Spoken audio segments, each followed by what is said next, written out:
A very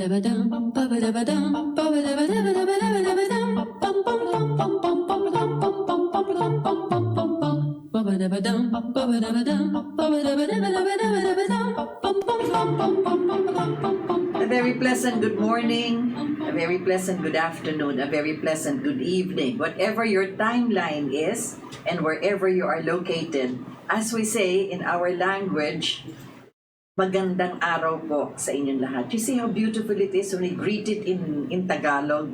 We don't say mabuting araw, it's actually magandang araw anyway. And it all occupies already whatever time of day there is. So anyway, last week, we were supposed to discuss this topic. I think you're seeing it now, the Marcoses and the PCGG, but we had no, we ran out of time because there was long narrative I was doing on the ISIS, the Daesh, the terrorists, these extreme militants that behead people that would want to establish a caliphate, and that practically took most of our hour. But it was important to discuss that because, as I've already emphasized last week, and andito na sila nakapasok na nga sa Marawi several 2 years ago. At sinasabi na rin ng mga bansa dito sa ASEAN, sa Association of Southeast Asian Nations, we have to be very vigilant because they are really crawling already within our area. So that closes the topic there. Unless you have questions regarding this, pwede pa rin natin pag-usapan. But the other topic that we were supposed to discuss last week, we are going to discuss it today. Because about a week or 2 weeks ago, to be exact, there was an issued statement by the Makabayan Bloc sa Congress ito at saka yung mga ibang mga sympathizers nila na nagsabi yung decision daw na isinagawa ng Sandigang Bayan at ng Korte laban sa mga Marcoses, which actually dismissed the case against them, was a malicious decision. In fact, ang pagkasabi nila, there was malice in that decision, there was an intent to rewrite history. In fact, they say that it was an insult to the Filipino people. So we're going to tackle that in this hour because the malice is in the law that Mrs. Aquino executed. The first executive order, as a matter of fact, when she sat in the office of the president, was the executive order creating the office of what is known as the Presidential Commission on Good Government, yung PCGG. And I will read to you the first paragraph of this executive order number 1. Remember, this was the first thing that she signed as soon as she sat there. Whereas vast resources of the government have been amassed by former President Ferdinand E. Marcos, his immediate family, relatives, and close associates, both here and abroad. Isipin ninyo, dyan pa lang sa first paragraph, may conclusion na. Saan ka makakita na immediately dyan sa first line ng kanyang executive order, sinentensyahan na niya ang mga Marcoses? Yan. They amassed, the vast resources of the government have been amassed. So sinabi na kaagad dyan sa first line na yung resources ng government kinuha ni Marcos, hindi lang si Marcos.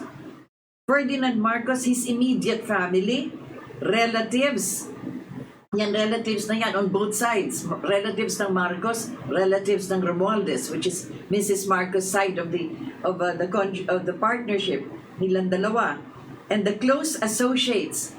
Close associates, ang ibig sabihin yan, like for instance, kagaya namin, na nagtatrabaho kami sa Malacanang, covering Malacanang for television or those covering it for radio, or perhaps those who are writing about Malacanang, they're all associates. They're not really friends of the Marcoses, but we are considered associates kasi andun kami. Ibig sabihin kasama kami dito.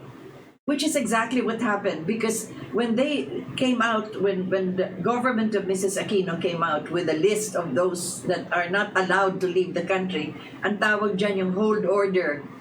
Diyan yata nag-umpisa yung hold order na yan that we could not leave the country because the Department of Justice has a hold order against us. That is because of this first line. Okay, I'll read the second line. And so therefore, there is an urgent need to recover all ill-gotten wealth. That's the second line. So you could see in the first two lines of the executive order of Mrs. Aquino, she already sentenced the Marcoses of having stolen or amassed the vast resources of government. Can you imagine that? Sino ang may malis? The decision of the court or the executive order creating? Ito, dito na lang, nakita mo na kaagad yung malis.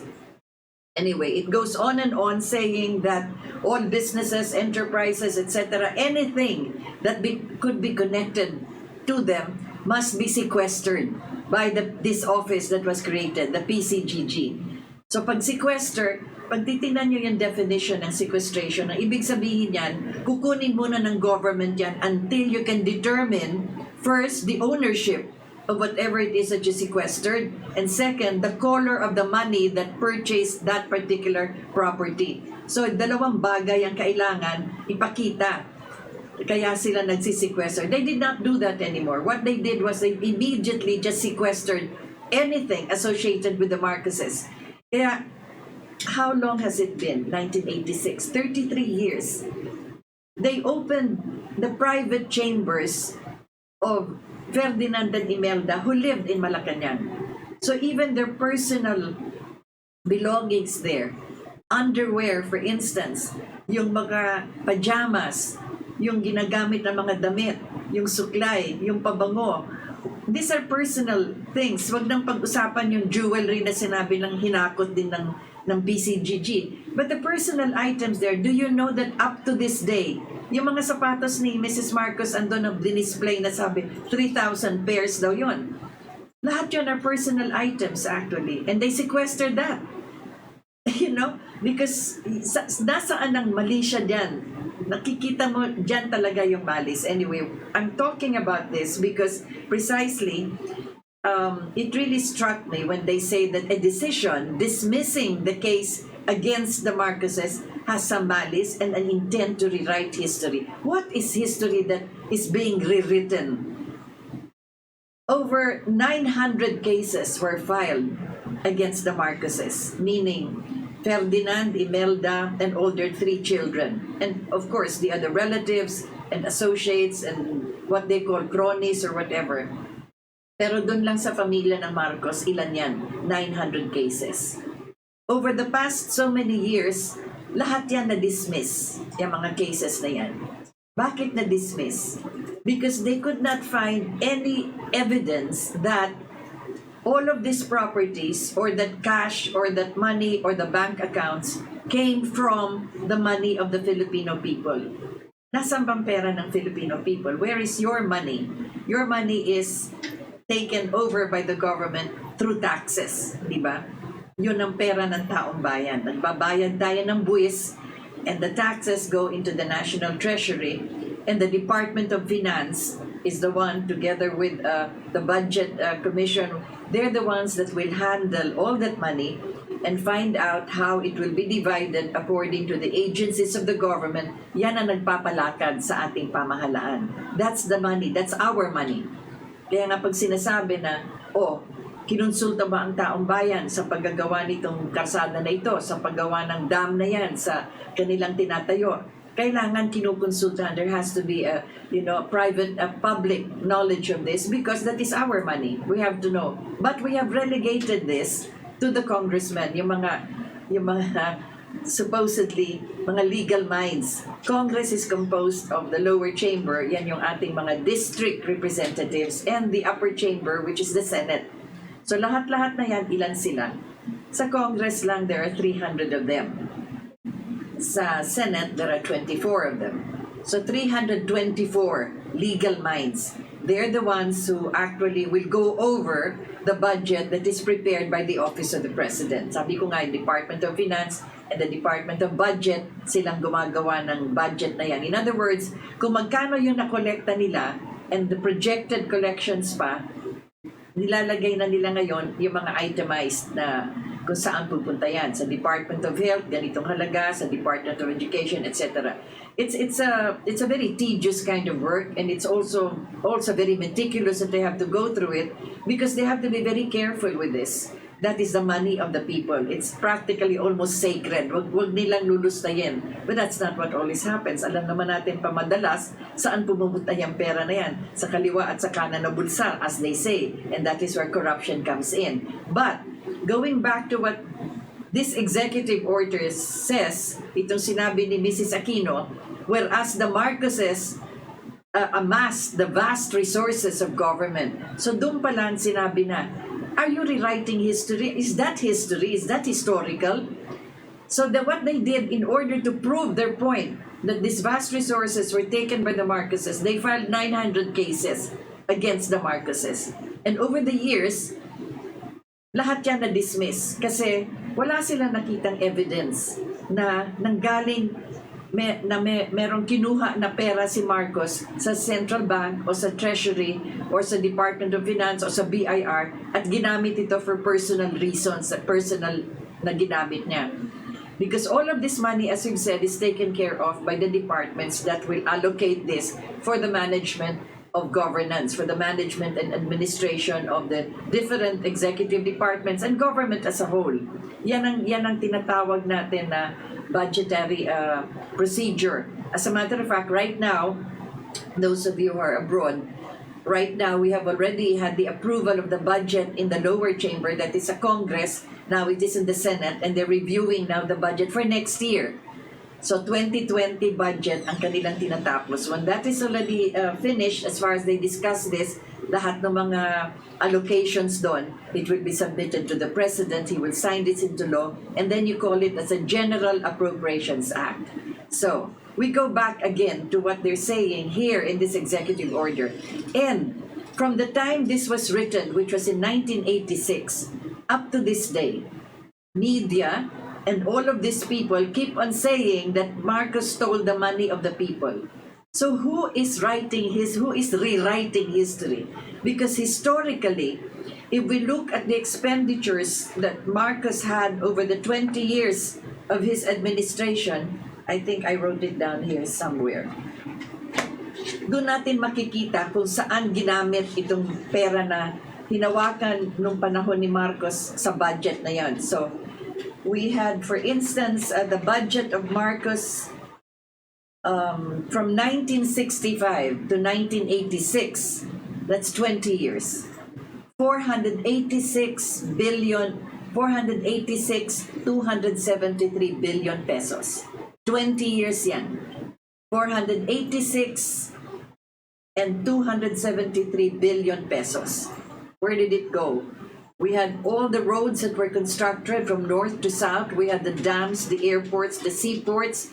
We had all of the water resources. We have electricity up to the barrios. So they call it rural electrification. We had a massive land reform program. And then, as I was mentioning the other time, we had all the dams actually for our water supply, including those centering into Metro Manila with the projection that the population in the metropolitan Manila area will increase. And several others were also set there. We had the first LRT constructed, which up to now hindi pa nasisira. That was 33 years ago. And then we had several other programs and projects that were constructed. We had the tertiary hospitals for the first time. Actually, after all the years that we were in existence, actually, that we had the government, it was for the first time that we had tertiary hospitals. What does it mean, tertiary? Ito yung mga highly specialized. The Heart Center, the Philippine Heart Center, anong sabi nga? Ang title dati niyan is the Philippine Heart Center for Asia. Hindi lang para sa atin, pati sa Asia. Why? Because when that was constructed, lahat ng mga equipment and facilities that were installed there, talagang inikot yan ni Mrs. Marcos all over the world. Pumunta siya sa mga heart specialists and heart hospitals sa Texas, sa Amerika. Tiningnan niya lahat ng mga equipment na ginagamit dyan for different kinds of surgery and different kinds of application for the care of the heart. As a matter of fact, when she was going there, tinatanong anong mga hospital directors, where are you going to bring this? Why are you buying this? And she would say, it's for the Philippines. Do your doctors know how do you operate this? And, etc. Kasi talagang mga state-of-the-art ang binili lahat. That is for the Heart Center. And there is also a provision in the Heart Center na yung mga mayayaman na magpapagamot doon, meron yung kanilang ibabayad will go to people who cannot afford surgery or whatever facilities that they need in the heart center.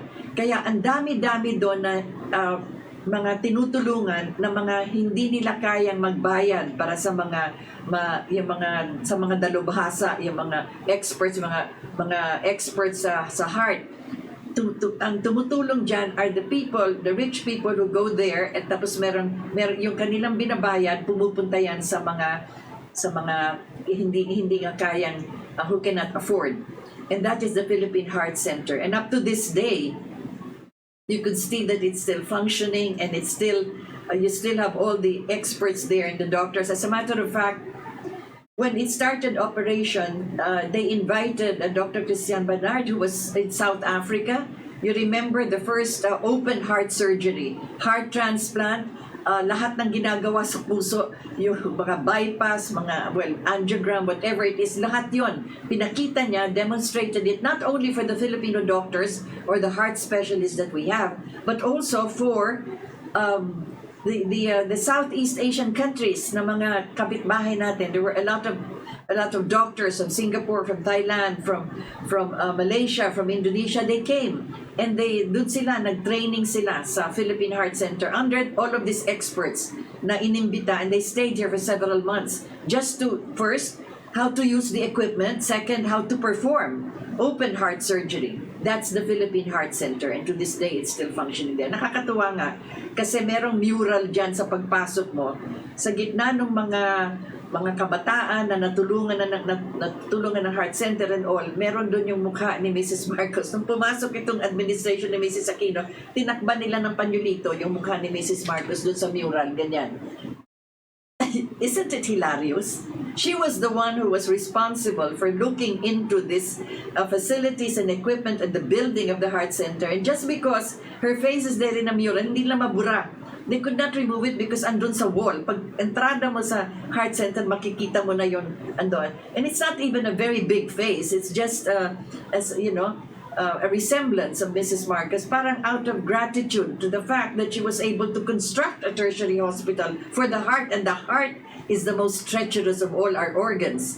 Anyway, parang how ridiculous these people are. And where is the malice? Sila ang merong malice. Tinakban ng panyulito yung mukha ni Mrs. Marcos. Now they've removed it finally. Anyway, there is also the kidney center. Nako, ngayon, number 1 na yan talagang tumitira sa atin sa sakit, diabetes and all of this, kidney problems and all.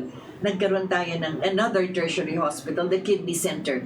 Andyan na rin yung mga dialysis machines. And again, as I've said, Secretary Ona of the Department of Health in several administrations, and just the previous administration likewise, he was the one na sinama ni Mrs. Marcos para mag-ikot din sa buong mundo.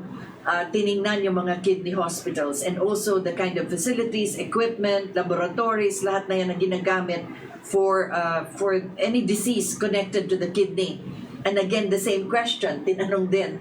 I got this personally when I interviewed Dr. Ona, tinatanong nga daw siya, do you people in the Philippines, do you know how to use this equipment? Alam ba niyo kung paano ito? Ganyan. And it's funny because Dr. Ona is one of the best of our kidney experts, and natawa na lang siya. Anyway, that is what we have in the kidney center. And there is another tertiary hospital, which is the lung center. And because of that, practically, yung mga nagkakasakit ng TB, tuberculosis, at any kind of lung disease, saan sila dinadala?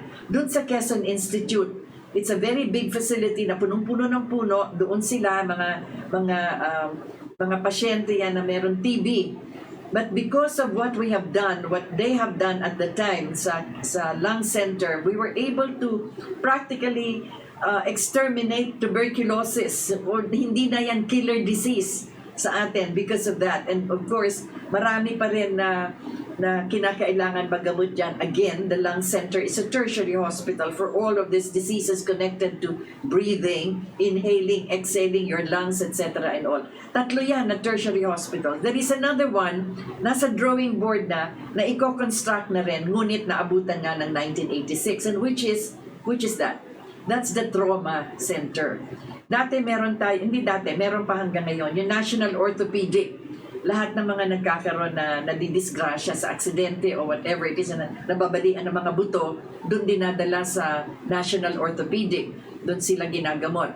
Ang sanang idea ngayon, magkakaroon ng parang trauma center, ipagsasama-sama na lahat ng mga na-aksidente, nabalian ng buto, anybody caught in an accident or some kind of it's related to that, kaya nga trauma, natu-traumatize ka sa nangyari sa'yo, that would have been the trauma center. Can you imagine if that were constructed and built today? Naku po, kayo na mga, lahat tayo na nasa lansangan, nakikita natin, sa dami ng motorsiklo. Lahat yan, once in a while, nasa semplang, si Presidente nga, pagparada lang ng motorsiklo niya, natumba pa. You can imagine how important that could have served our people now that just about, well, I don't know, 1/3 of our population in the cities are actually riding motorbikes. So kung nagkaroon man ng nabalian ng buto o may na-disgrasya, diyan sana sa trauma center na yan. Hindi nila tinuloy, sayang. So you could see that these are the ideas that were developed and created during the time, and it was put to good use because you had the structures there. And then you go now to that other area in the Philippine International Convention Center. 33 years ago, hanggang ngayon, ginagamit pa. It is one of the, we had all the best facilities there. Can you imagine, if you had something like, kasi patterned yan after the United Nations, pero mas malaki. At sabi nga ng mga nag-a-attend ng conferences dyan, mas magaganda ang facilities because there could be instant translation, whatever language the convention would handle as far as foreign experts would be there. Like for instance, yung unang-unang ginawa dyan, yung international conference on the survival of humankind. Lahat ng mga scientists ng mundo inimbita dyan para matesting nga yung PICCN, yung Philippine International Convention Center na yan. Kaya doon makikita natin na lahat ng mga facilities dyan, including the offices and of course the venue itself, napakalaki at napakaganda, nagagamit pa hanggang yan. And several other structures there, one of which was really the very first, the Cultural Center of the Philippines. Yan ang unang-unang tinayo. Bakit Cultural Center? Sapagkat naisip nga ni Mrs. Marcos at that time, ano ba ang magagamit natin para tayo ay isang bansa na makikilala natin ang sarili natin, which is really our culture, the diversity of our culture. We have 81 provinces, but we have 78 languages. And you can imagine with 78 languages, ganun din kadami ang kultura ng bawat lugar, ng bawat lalawigan. Every province has its own culture for that matter. So you could see even the way we cook yung mga pagkain. Iba yung luto ng Kapampangan, iba yung luto ng Ilocano. Pagpunta mo rin sa Visayas, iba yung batchoy nila sa Iloilo, iba yung batchoy nila sa Bacolod. So all of this is a diversity. But what unites us all is precisely a common culture, which is our being Filipino. Yan nga yung nakalagay na title dyan sa Cultural Center of the Philippines, the Sanctuary of the Filipino Soul. Sapagkat dyan mapapakita natin sa buong mundo ang kagandahan, kaya makita ninyo yung banner ng Cultural Center, kagandahan yan. Beauty, truth, and goodness. Kagandahan, kabaitan, what is the other one? And ano. Kaya dyan yung makikita na yun ang ibig sabihin ng Sanctuary of the Filipino Soul. Sa dinami-dami ng ating diversity, yan ang makaka-unite sa atin. At hanggang sa kasalukuyan, ginagamit pa yan sa mga performances. In fact, that was the first time that we were able to invite the Bolshoi Ballet of Moscow. Nag-perform sila dyan, yung mga magagaling na mga ballet ng mga impresaryo, mga ng ballet, lahat sila nakita natin dyan. Even in the opera, many of the operas were also performed there. Whatever it is, you have a whole complex out there in the reclaimed area where you had also the folk arts theater and then the several others. First, we also had something like a design center there, or the Philippine International Trade Center, lahat ng yan. But what I'm trying to say is, in the 20 years, dun sa budget na 486 and 486 billion, yan ang mga natayo together with, as we said, the road network, lahat ng airports and seaports, lahat ng water system, plus several other of the facilities and the services that were given to the people in those 20 years. Yung kay Mrs. Aquino, yung kanyang 6 years, ang kanyang budget ay 1 trillion 77 billion.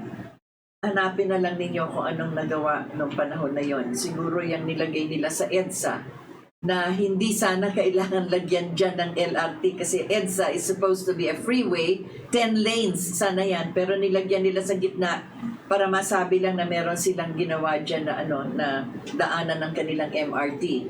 So yan, sa 1 trillion na budget ni Mrs. Aquino sa 6 na taon. Wala silang pinagpatuloy sa ating water resources, wala rin silang pinagpatuloy tungkol din sa ating electrification, lalo na sa rural areas. And then of course, following her, si Fidel Ramos, another 6 years, ang kanyang budget is 2 trillion naman.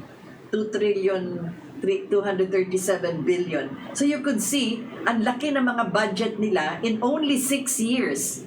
Samantalang yung kay Marcos, 486 billion in 20 years, and look at all the accomplishments that were done in those 20 years, in those 2 decades. What I'm trying to say here is to prove that there is no money from the Philippine Treasury that was taken illegally para sabihin na it was amassed by the Marcoses, that they gathered all of the, anong sabi dito? The vast resources of the government have been amassed. Parang napakasakit pakinggan. And then they talk about history and the rewriting of history. Kaya yung kanilang mga korte, can you imagine how many administrations were really controlled by those of Mrs. Aquino? Ilan yan na nakaraan? And they had all the time to look over all the documents in the budget, in the files of all the other offices, to find out even just one single document that would show that Marcos got the vast resources of the Philippine government. And then they speak of malice because yung mga korte dinidismiss na ito. They're dismissing it. The last decision was precisely, sabi nga, walang ebidensya. Ang ipinapakita yung mga Xerox copies ng hindi nagbibigay ng proof or evidence na yung document na yon ay konektado sa pagkuha, ito nga, for the amassing of the vast resources of government. I'm talking this way because, as I've said, lahat ng mga dokumento na kinuha nila sa Malacanang. In fact, the first person who entered Malacanang was Joker Arroyo. May his soul rest in peace. He was the executive secretary of Mrs. Aquino. Siya yung unang-unang pumasok dyan. Meron siyang kasamang parang aide niya, si Potenciano Roque. Alam ko ito sapagkat nadinig ko yung testimony sa New York. First hand nadinig ko. At sabi nga ni Potenciano Roque, mainit pa nga yung chafing dishes, yung ulam, kung kakain sana ng gabi because the Marcoses left at about 7:45 in the evening.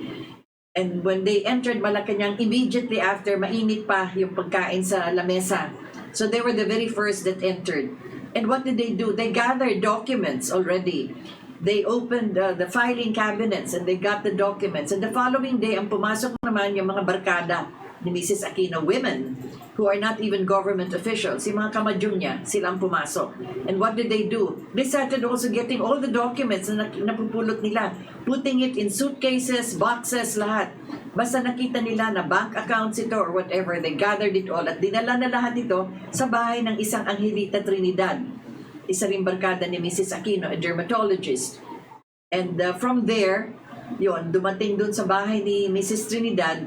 Again, I am saying this firsthand because Mrs. Trinidad was a witness in the trial in New York. She testified to this. What I am expressing to you now, galing ito sa kanyang testimony doon sa New York. Sabi niya, dinala yung kasama siya ng barkada nila na pumasok ng Malacanang, pero naunahan sila kasi there is a certain Margarita Cojuangco na bumababa na daw, may dalang isang buong suitcase. So tinanong nga siya ng cross-examination ng abogado ni Mrs. Marcos, ano yung bitbit niya pababa dyan?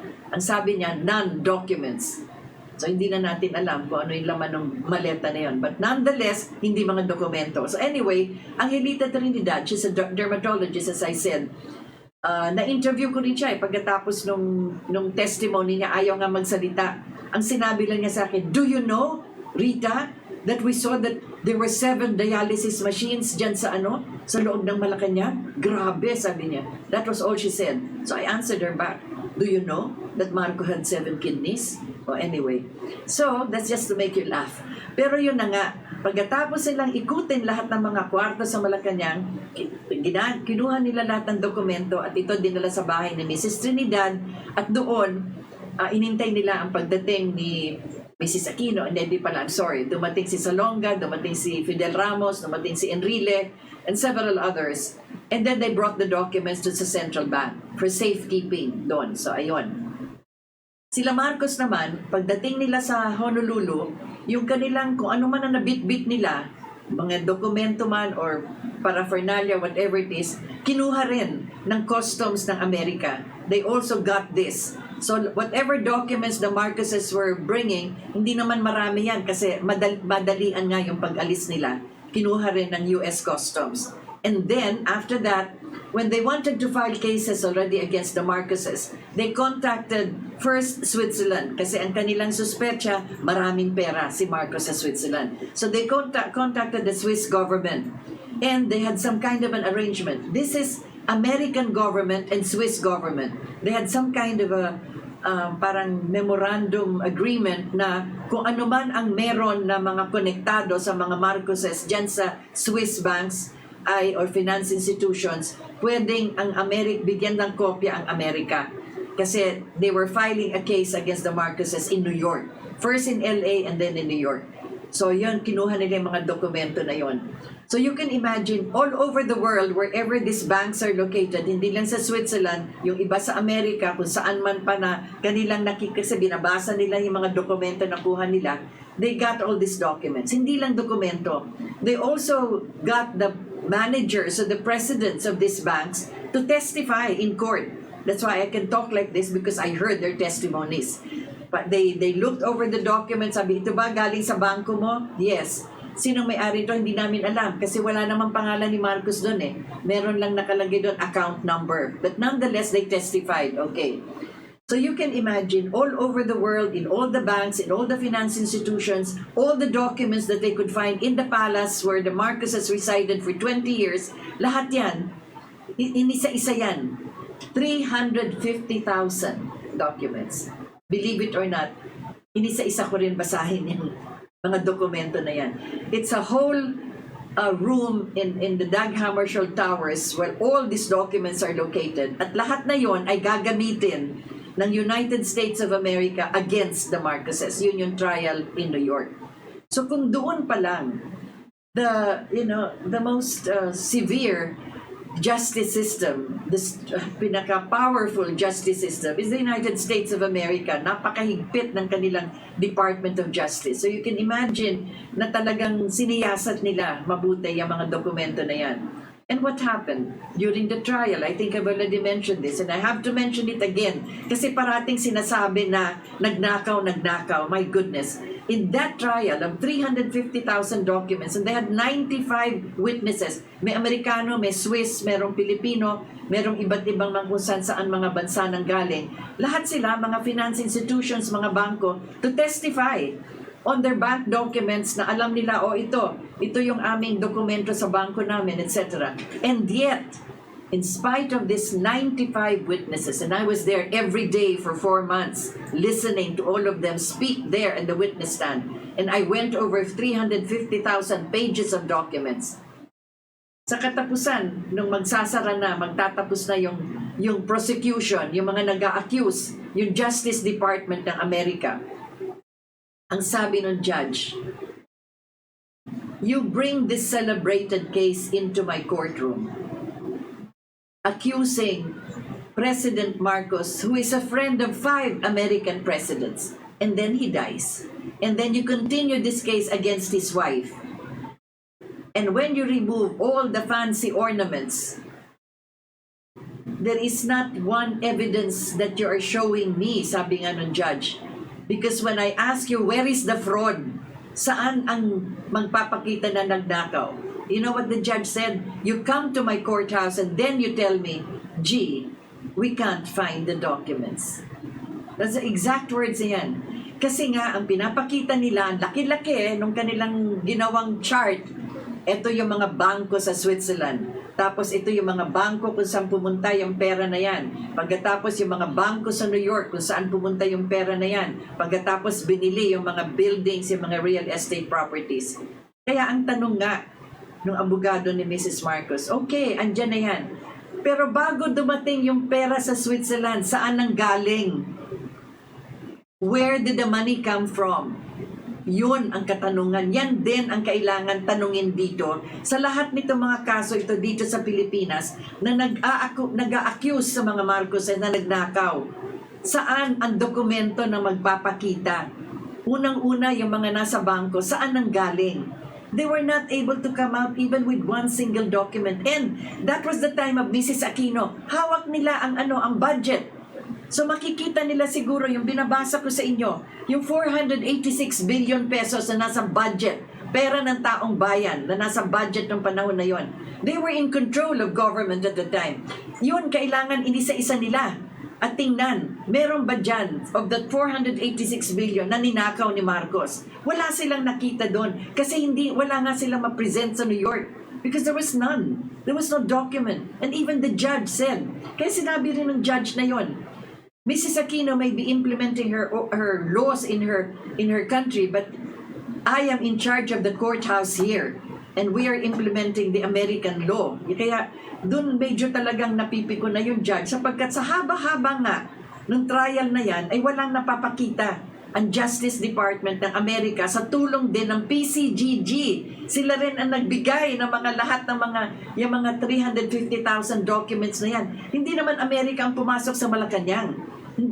Ang nakuha lang ng Amerika na dokumento doon lang sa customs ng Hawaii na kinuha sa mga Marcoses. Ngunit lahat ng dokumento sa palasyo, sa Malacanang, sila ang kumuha niyan, mga Pilipino, PCGG. And all the other documents of the other banks, still, that was turned over to the PCG. That's the PCGG that we're talking about. Na sinasabi dito, vast resources of the government have been amassed. Can you imagine amassed by former President Marcos? Saan? Where? So now they bring the case here to Manila. Alam mong ginawa na kaya ang dami-daming kaso? Just to show you how cruel they were against the Marcoses. Kung doon sa New York, talagang pinakita lang nila yung transfer and bank transfers from one bank to the other. Yun na nga, hindi lang mapakita kung paano pumasok yung pera sa Switzerland.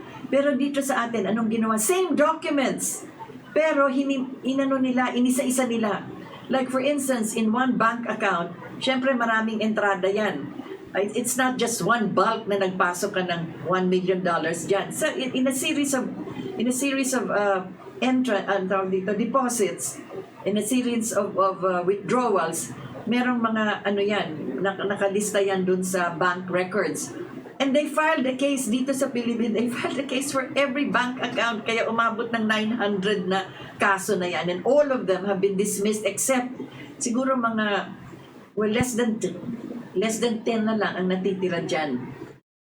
Cases. Criminal and civil cases. So you can imagine when Mrs. Marcos came back, and these were the cases that she was facing. And there are only 365 days in a year. And we don't have court sessions during weekends. So ilan lang yan kung talagang aalisin mo pa yung Saturday and Sunday plus holidays.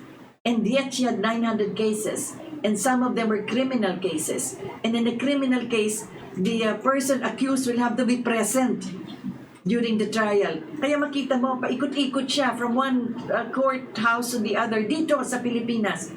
At lahat ng yan, over the years, lahat na dismiss. Bakit? For lack of merit, for lack of evidence. Hanggang itong kahuli-hulihan nga na magkano ba ito? I forgot to write. 83 billion. Yan, sinasabi. Hindi pala. Yung Coco Levy pala. But anyway, meron yung dito sa kaso na ito na na-dismiss din kasi sinabi nga na walang ebidensya.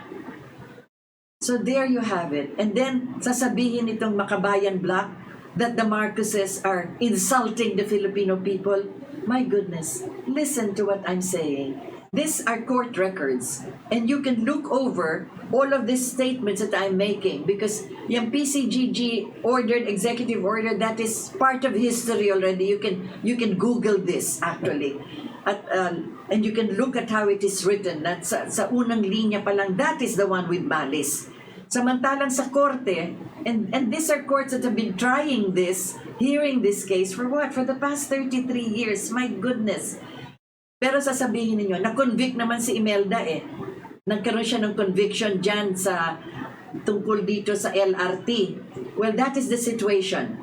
Sa LRT, she was convicted by the Sandigan Bayan because she was chairman of the Metropolitan Development Authority and the MMC pa, Metropolitan Commission.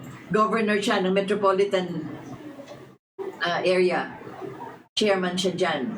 Nasabi nga governor siya dyan. She's also chairman of the PGH Foundation. Okay, so chairman siya sa dalawa na yan. Yung sa LRT, sa mga istasyon ng LRT, pinarenta yung mga spaces dyan for advertisement. Malaking bagay yan, malaking kita yan sapagkat lahat ng tao dumadaan dyan. Kaya ang galing ng posisyon kung mag-advertise ka dyan. Kaya yan pinarent. Pinarent yan ng Metro Manila Commission ni Imelda. At yung kita dyan sa rental ng mga advertisements na yan ng LRT, hindi LRT yan, yung space lang ng LRT kung saan bumababa yung mga tao, kung saan tumitigil yung tren. Yung pera na kinita dyan sa advertisements na yan, nagpatayo siya ng 5 building, kasi chairman din siya ng PGH. 5 building ang tinayo sa Philippine General Hospital. Nagdagdag siya ng buildings dyan. For the general public, alam naman niyo kung ano yung PGH. Okay, she was accused of, yun na nga, nag-transfer siya ng funds from one office to the other at sabi, malversation yon. So, kinonvict siya. Ang conviction niya is 43 years. Kailangan makukulong siya. But she made an appeal. Doon din sa Sandigan Bayan. She made an appeal saying na, hindi ko naman ginamit yung pera for personal reasons. Nilipat ko lang para magpatayo ng building. First, it was Gertrude Torrena who convicted her.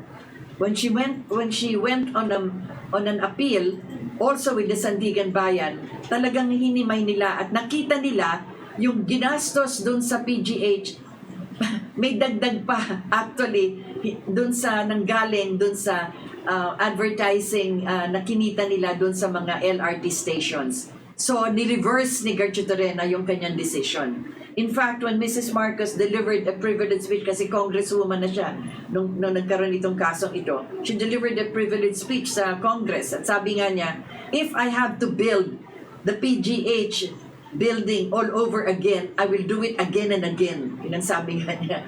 Iko-convict ninyo to build the hospital, uulit-ulitin ko yan. That's what she told Congress at the time, and the world, and the Filipino people for that matter. So, Francis Gertrude Torrena reversed his decision. Kaya yung conviction niya na-reverse. Hindi na siya ikukulong. Ang daming tao nagsasabi na convict na yan kailangan ikulong na yan. But that is what happened. That is the case. Look over that case. It's public record. Read it and you could see. The earnings of the LRT advertisements at the train stations were given to the PGH Foundation for the construction of about 5 buildings dyan sa Philippine General Hospital. And then there is also another, yun na nga, sinulat ko yan para hindi ko makalimutan Francis Gertrude Torrena, that's his first name, actually. So, there you have just that one conviction. All the rest of the other cases, kagaya nitong latest case na dinismiss na naman, precisely kasi sabi nga ng court, there is no evidence. It cannot stand, you cannot go on with this trial. Pagkahaba-haba, 33 years.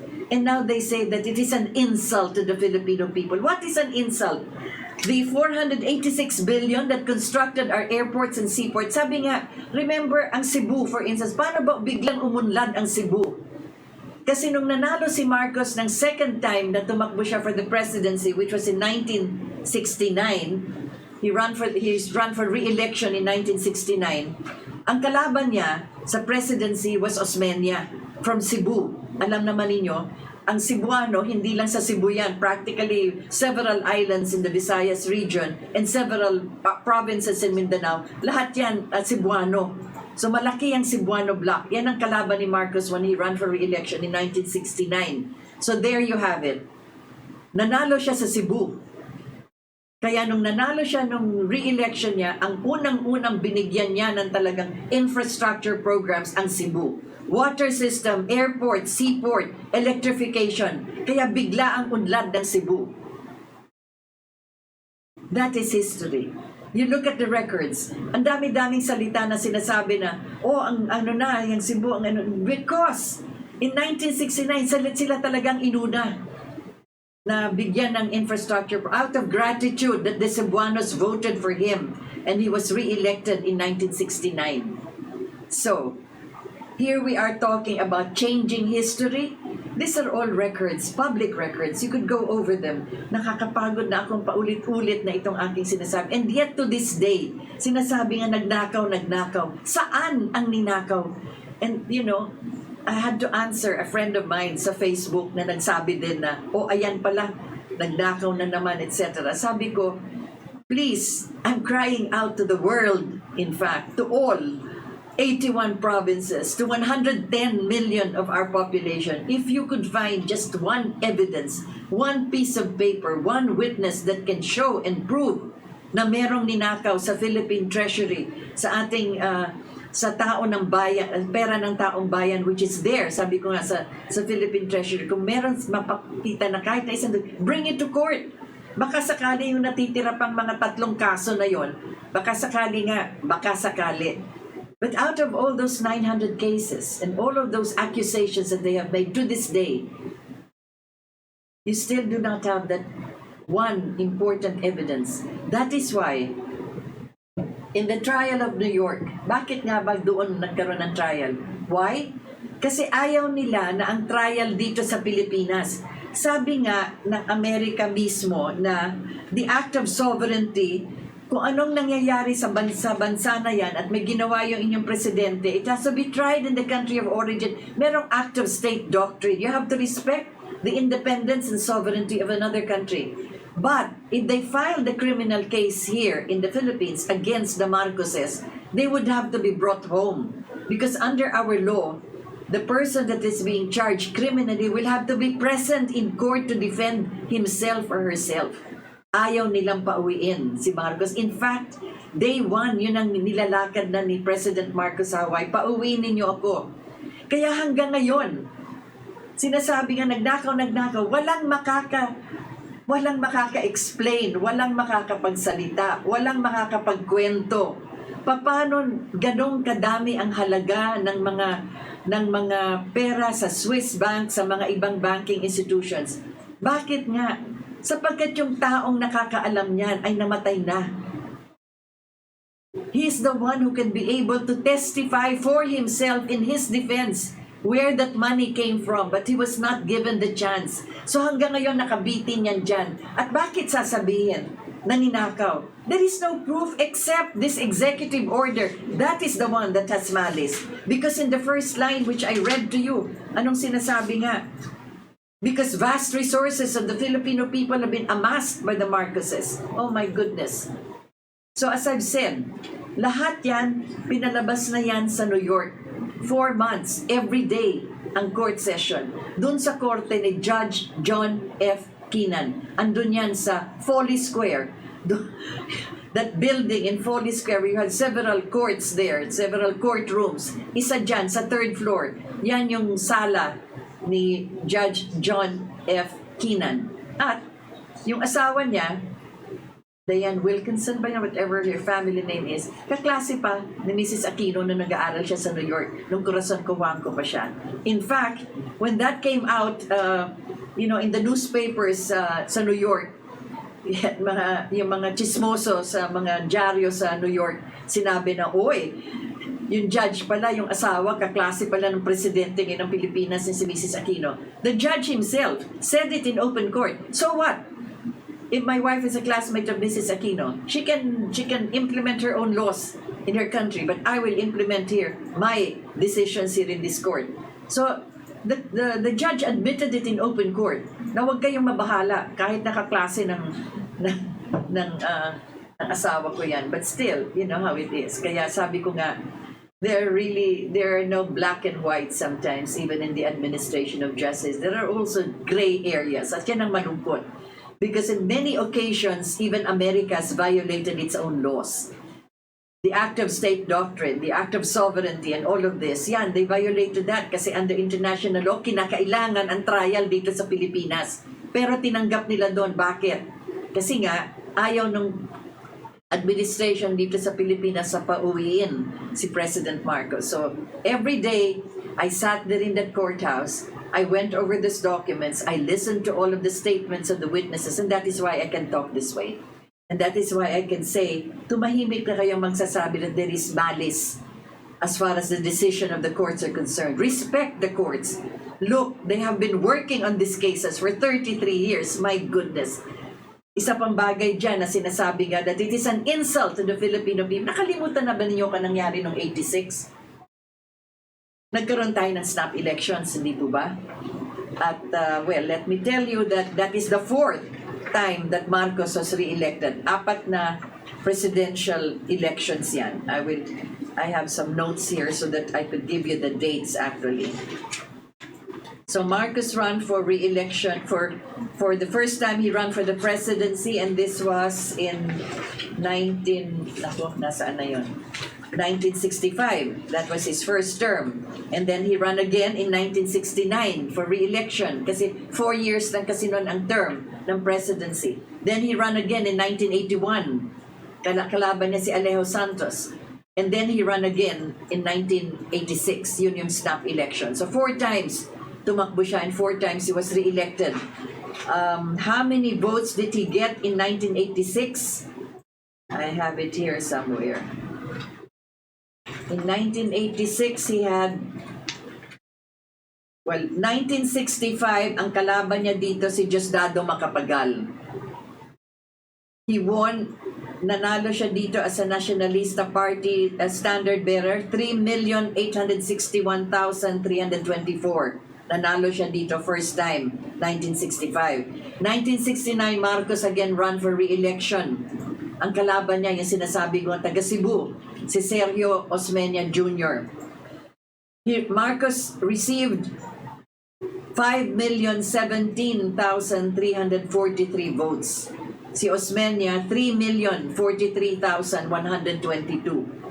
In 1981, Marcos ran again in presidential election. Kalaban niya, yung sinabi ko nga si Alejo Santos.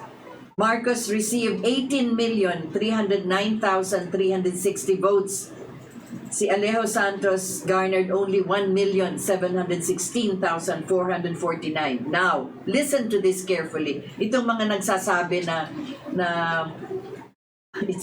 itong mga nagsasalita sa kasalukuyan na we are, anong tawag dito? Changing history. Ito ang history. This is the record sa COMELEC. 1986 snap elections. Kung di pa kayo pinapanganak ng panahon na yun, makinig kayong mabuti. These are records actually, public records. Ferdinand Marcos garnered 10,807,197 votes.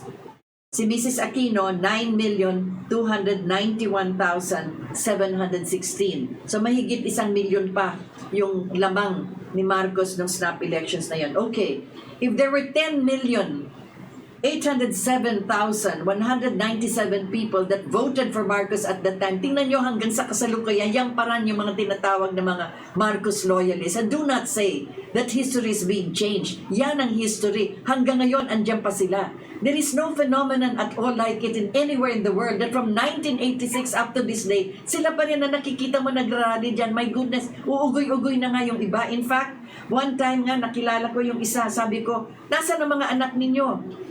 Diba, ito yung mga lola na. From 1986, they're still there, rallying now for the son of Ferdinand Marcos. So that is 10 million that he got in the snap election. So huwag niyo sabihin changing history. In fact, what happened there was this. And again, I can speak of this on a personal basis.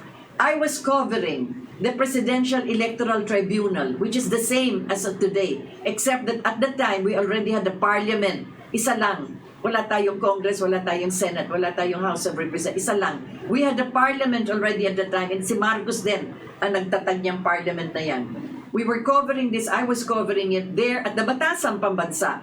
The Speaker of the House sat there doon sa podium na nakikita niyo dyan sa Batasan, Nicanor Iniguez. Okay.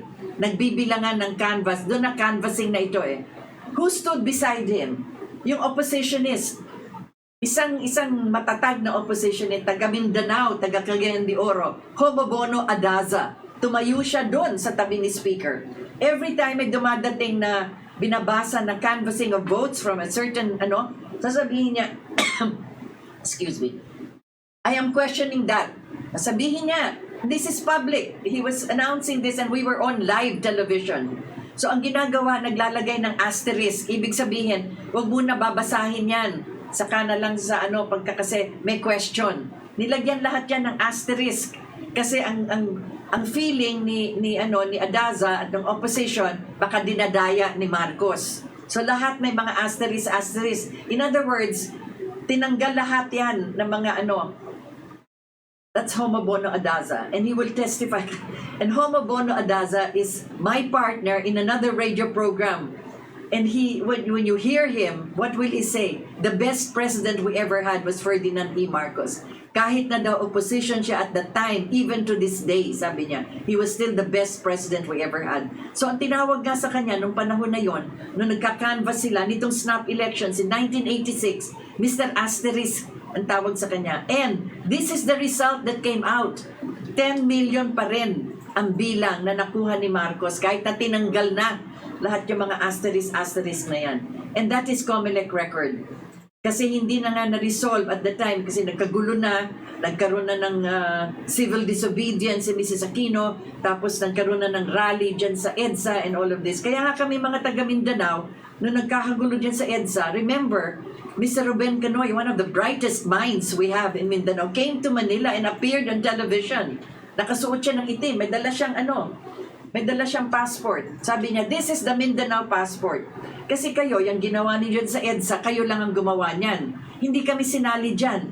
Kayo naglagay kayo ng presidente nyo, si Corazon Aquino. Hindi kami kasali dyan, kami mga taga Mindanao. Kaya kami sa Mindanao, we are independent of you. Manila, we are not part of your rally in EDSA. That's Ruben Canoy. He was there on television. If you look at the records on television, you could see what he said, you could hear what he said. He's still alive. And he owns several radio stations, as a matter of fact. So nagsasalita pa siya hanggang sa kasalukuyan, coming from Mindanao. Yun ang sabi niya, ito ang passport. Kumuha kayo ng pasaporte para kayo makapasok sa Mindanao. At titingnan namin kung bibigyan namin kayo ng visa. Kasi hindi kami kasama dyan sa 1986 na rally niyo. Anyway, it's a sideline that I'm saying because, well, you know how it is. Nagre-rewrite daw ng history, my goodness. You know, I feel so old already. Sabi nga, I'm as old as Methuselah. If you look at your Bible, it's the oldest that ever existed, even older than Noah, or even older than the people of the Old Testament. Nakatatlong ikot na siguro yung buhay ko. Sabi nga nila, they used to joke me, I must have covered the arrival of Magellan, or I must have covered the burning of Manila when it was Sulaiman who burned Manila so that the Spaniards could not take over the city. Anyway, so that is how it is. I have been a witness to history in so many ways, and all that I'm saying is I have read them, I have seen them, I have interviewed them, and I know them firsthand. So, whereof I speak, there is no malice in this. The malice is exactly as I read it to you. Can you imagine the first line of an executive order of a supposedly president who sat in Malacanang saying this of Ferdinand Edrelin Marcos and all of us associated with him? Before I continue, I will just want to go over some of the comments now. Anyway, kung may mga katanungan kayo dito, yan na nga ang sinasabi ko. Tatapusin ko na ito. Ayoko na ulitin ito. That's the Marcoses and the PCGG. Kailangan talaga i-abolish na yan sa lahat ng kanilang mga siniquester. Ano nangyari? Inayos ba nila yung mga siniquester nila? When you sequester something, you have to take care of it. Kung may taxes na babayarin, kailangan magbayan. That's what they had did to the house of Marcos when he was still a congressman. Andyan sa San Juan. They sequestered it, and then they didn't pay the taxes. In all the 33 years na siniquester nila, hindi nga nila inayos, hinalukay pa nila. Can you imagine, pati swimming pool, They dug up even the swimming pool kasi baka daw sa ilalim ng swimming pool nagtago pa ng ginto si Marcos. Can you imagine? Lahat ninakaw nila, pati doorknob, pati yung tiles, everything. Ang hindi lang nila nalabas, yung lamesa sa dining table kasi it's a 24 seating dining table. Hindi magkasya sa pintuan. Siguro yon ginawa doon sa loob ng dining room. Kaya hindi nila lahat kinuha nila, lahat ninakaw, lahat hinalukay. Pati yung mga libingan ni Mrs. Marcos sa mga kanyang mga lolo, nanay at tatay niya sa Tacloban. They dug up the graves thinking that baka nagtago ng pera o ginto sa mga, can you imagine, sa mga, anong tawag ng pansyon ba yun? In the tombs of her ancestors and her parents and her grandparents, they dug it up and left the bones. Did not even rebury them. Kaya nung umuwi si Mrs. Marcos sa 1982, yun ang unang pinuntahan niya to rebury her dead. Grabe! Anyway, so, again, as I've said, I want to close this chapter already. I'm not defending the Marcoses. I'm only relaying to you first-hand knowledge of the documents I have read, the trial that I am witness to and participated in, and also all the witnesses that I have also interviewed in a way, plus all the things that have been happening since then. And what has happened in Malacanang when I was covering it for television and for the Filipino people. So, any questions you have, just isulat na lang ninyo. Baka sakaling makwento pa natin sa susunod. Anyway, so I'd like to read those who send their messages. Reggie Maloloy on Avenido, good evening po. So wherever you're located, gabi na dyan sa inyo. Ryan Sally, musta ma'am, Rita Gadi, watching from California. Oh my goodness, you have all of these wildfires.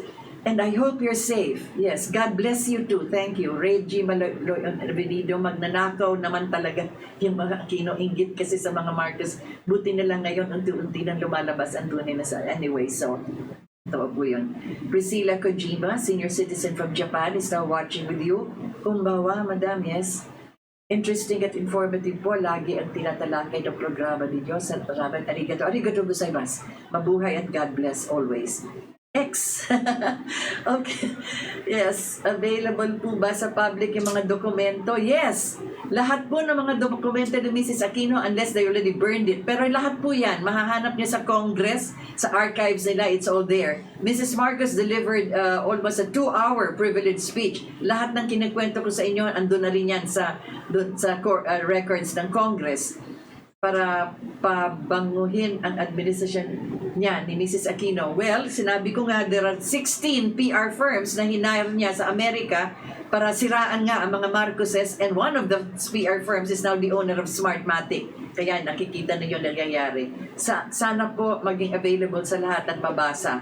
Opo, yung aking libro, naku, hanap po kayo ng tulong para malabas yung aking libro. Wala po akong pera kasi para maglabas nun.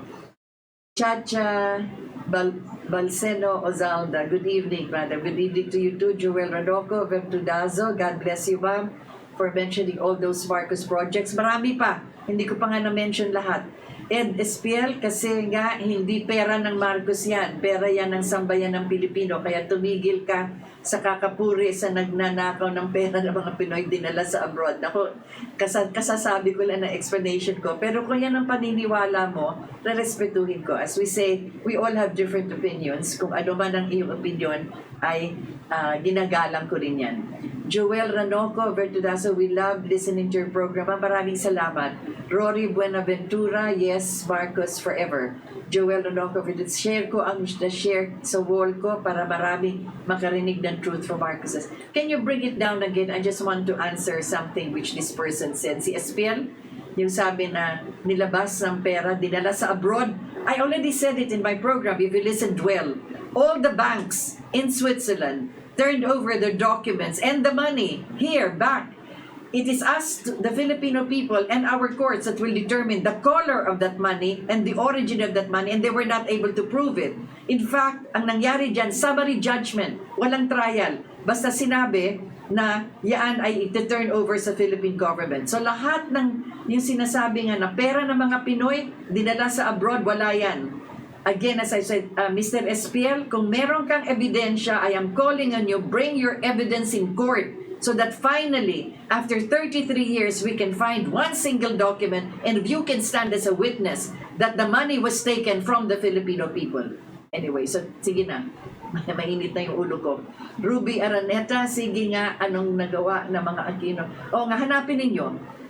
At ikwento na lang nyo sa akin later on.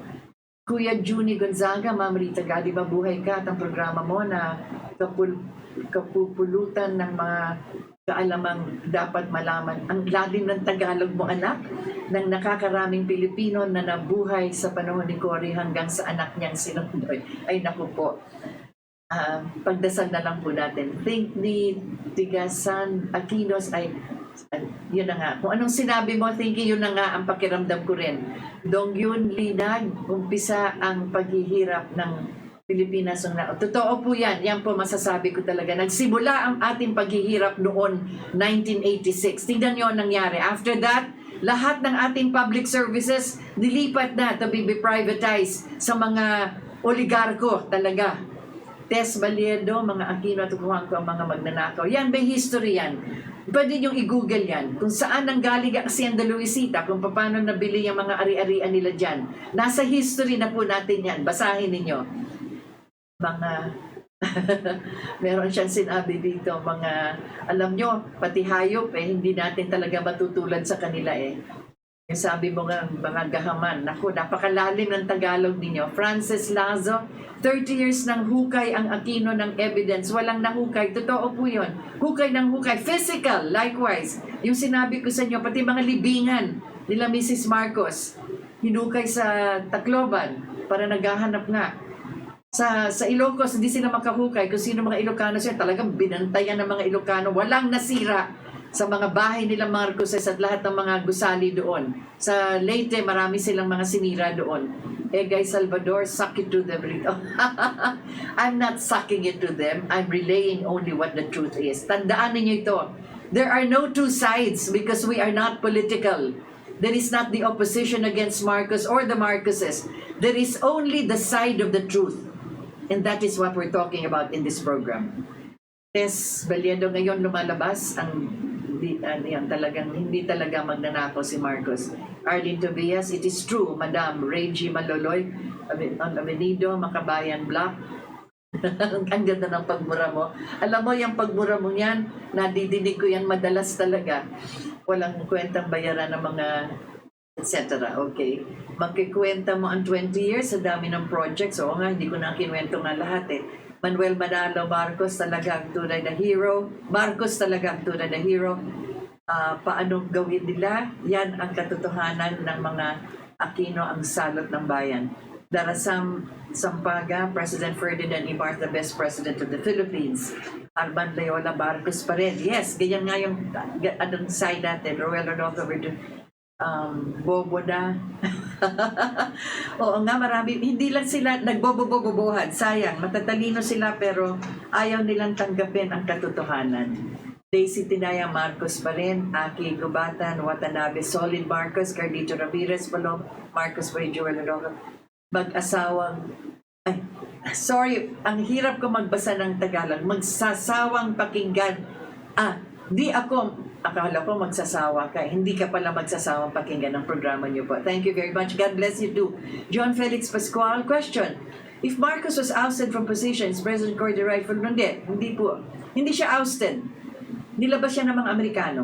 Basahin po ninyo ito. Kayo mga nasa Amerika and wherever you're located, ang libro po, ang title, Triumph and Turmoil. Yun ang title. Ang author po niyan, si George Shultz. Si George Shultz po, siya yung Secretary of State nung panahon na nilalakad nila ang pagtanggal kay Marcos. The last days of February 1986. Sinulat po niya lahat yan. Hindi po siya ousted. He was removed. Marcos was removed by Washington under the administration of George Shultz. Sinasabi ko administration because they kept it a secret from Ronald Reagan. Raul De Vera Jr., actually you have answered many of the questions I have had before against the Marcos Gadi, particularly the conviction made against Imelda. Yun po, record din po yan. Tingnan po ninyo. Yan si Francis Gadi Torreña, for whatever it is, I respect the man. siya ay talagang anti-Marcos, pati yung asawa niya hanggang ngayon, si Vicky Garchitorena, barkada nga yan ni Mrs. Aquino. Galit na galit talaga sila sa mga Marcoses. But he is an honest judge, and sabi nga, even when he was trying the case, now sila Marcos were still in Honolulu, at naalala ko noon si Rafi Recto, asawa nitong ating senador, Rafael Recto, he appeared in court.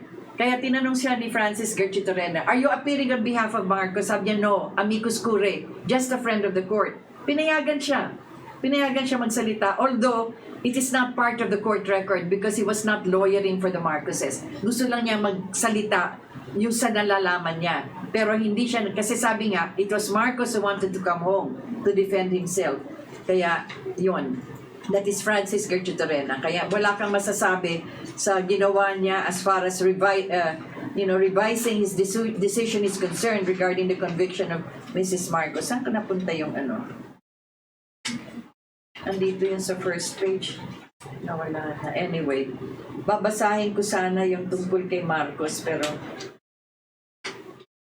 eto, saan ba yun? Ayan. Right now, we're having the bar examinations at the University of Santo Tomas, my alma mater. Diyan ako nagtapos ng aking filosofiya. And many of this taking the exams would be lawyers one day. At sabi nga, dami-dami nating abogado na sa Pilipinas. But still, it's one of the professions that are chosen by a lot of our students. Ito yung para malaman lang ninyo kay mga kumukuha ng bar ngayon at yung mga abogado rin. Ito, yung headlines dito, UP tops the bar. Ito yung sinulat sa mga dyaryo, 1939. Marcos is the bar top notcher in the year 1939. Unprecedented record. Criminal law, 100%. International law, 100%. Legal ethics, 100%. Civil law, 98%. Procedural law, 97%. Commercial law, 97%. Political law, 95%. General average, 98.1%. He topped the bar that year. Okay. Ang sabi, nung nag-top siya ng bar, as usual, yung mga naiinggit, yung mga nagbabatikos, sinabi nga sa Supreme Court, baka nandaya yan.